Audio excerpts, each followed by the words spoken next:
Assalamualaikum warahmatullahi wabarakatuh. Selamat pagi Bunda Bundi. Sekian lama aku tidak mengonten dan akhirnya aku bisa mengonten lagi. Kali ini aku mau panen kacang panjang ya Bunda Bundi. Kali ini aku mau ambil kacang panjangnya itu yang masih muda-muda ya, biar agak ada manis-manisnya.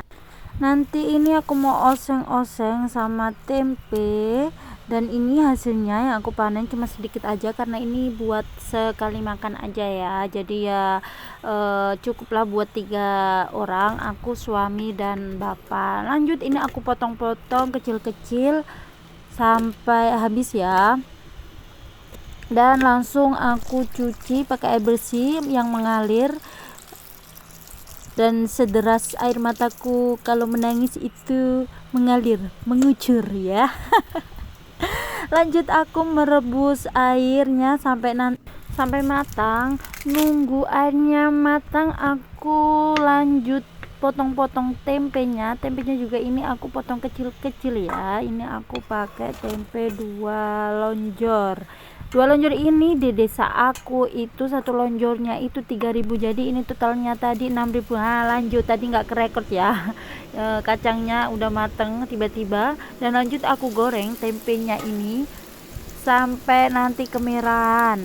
Lanjut juga aku kasih bumbu bawang merah, bawang putih, cabai dan lengkuas. Biasanya itu aku pakai daun salam ya, tapi kali ini daun salam aku habis, tapi nggak apa-apa, tidak mengurangi rasa kenikmatannya tempe ini nanti ya. Lanjut, aku kasih air, aku kasih garam penyedap rasa, dan tidak lupa juga kasih gula. Seharusnya gula merah sih sedikit gitu ya, tapi pakai gula putih aja. Dan langsung aku kasih kecap ya.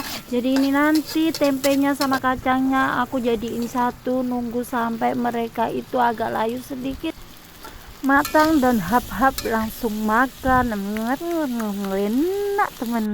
Nah, ternyata aku cari-cari bapak aku, ternyata dia ada di samping rumah ya, dia panen. Jadi yang agak tua-tua itu dipanen sama bapak aku, niatnya itu buat dibagi-bagi sama tetangga aku.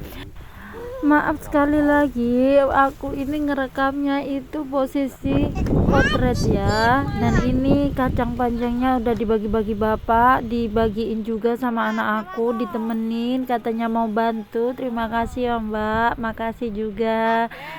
Setiap harinya selalu bantu-bantu ibu. Ini jangan lupa di subscribe, like, komen dan share. Terima kasih juga semua.